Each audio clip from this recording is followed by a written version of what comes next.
Hi viewers, இன்றைக்கி வந்து ரொம்ப ஹெல்த்தியான ஒரு ஸ்நாக்ஸ் தான் வந்து செய்ய போகிறோம். ரொம்ப சிம்பிளும் கூட, செய்கிறது ரொம்ப ஈஸி. ஆனால் டேஸ்ட் வைஸ் பார்த்திங்கன்னா ரொம்ப சூப்பராக இருக்கும்.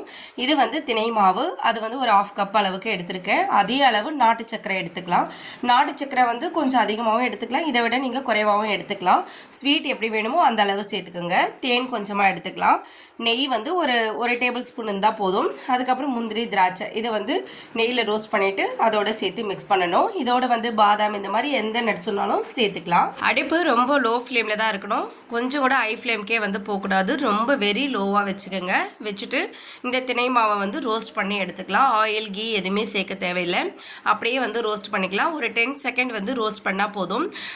இந்த மாதிரி வறுக்கும் போதே வந்து அந்த திணை மாவோட ஸ்மெல் வந்து வரும். அப்போ வந்து நீங்கள் வறுக்கிறத ஸ்டாப் பண்ணிவிடுங்க. திணை மாவோட ஸ்மெல் வந்ததுக்கு அப்புறமா வந்து இதுலேயே வந்து நாட்டு சர்க்கரை ஆட் பண்ணிக்கலாம். நாட்டு சர்க்கரை ஆட் பண்ணதுக்கப்புறம் ரொம்ப நேரம் வந்து ரோஸ்ட் பண்ணணும்னு அவசியம் இல்லை. ஜஸ்ட் வந்து ஒரு மிக்ஸ் பண்ணி மட்டும் விட்டுருங்க. மிக்ஸ் பண்ணி விட்டுட்டு உடனே வந்து வேற ஒரு பாத்திரத்துக்கு ட்ரான்ஸ்ஃபர் பண்ணிவிடுங்க. இல்லைனா வந்து அப்படியே அடி பிடிச்சிரும். திணை வாங்கி அதை வந்து ரோஸ்ட் பண்ணிவிட்டு மிக்ஸி ஜாரில் போட்டு அரைச்சி எடுத்துக்கலாம். நான் வந்து திணை மாவு வந்து அப்படியே வந்து ரெடிமேடாக வந்து வாங்கிட்டேன். நம்ம வந்து மிக்சியில் அரைக்கும் போது அந்தளவு வந்து சாஃப்டாக வராது.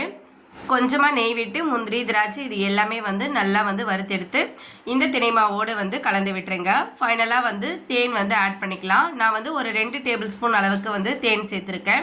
ஏற்கனவே நாட்டு சர்க்கரையும் சேர்த்துருக்கோம். நாட்டு சர்க்கரையை விட இந்த தேன் சேர்க்கும் போது தான் அந்த திணை மாவோட டேஸ்ட்டே வந்து ரொம்ப நல்லாயிருக்கும். இது வந்து ஈவினிங் ஸ்நாக்ஸ் இல்லைன்னா வந்து மார்னிங் ஸ்நாக்ஸாகவும் வந்து நம்ம சாப்பிடலாம். ரொம்ப ஹெல்த்தியான ஃபுட்டு. தேன் எந்த அளவு சேர்க்குறோமோ அந்த அளவு வந்து டேஸ்ட் இன்னும் அதிகமாக இருக்கும். இதுலேயே வந்து முந்திரி, திராட்சை, பாதாம் இந்த மாதிரி எந்த நட்ஸ் வேணாலும் வந்து ஆட் பண்ணிக்கலாம்.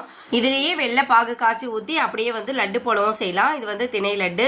இந்த திணை மாவு ஸ்நாக்ஸ் வந்து ரொம்ப நல்லாயிருக்கும், ரொம்ப ஹெல்த்தியும் கூட. நீங்களும் இதே மாதிரி ட்ரை பண்ணி பாருங்கள்.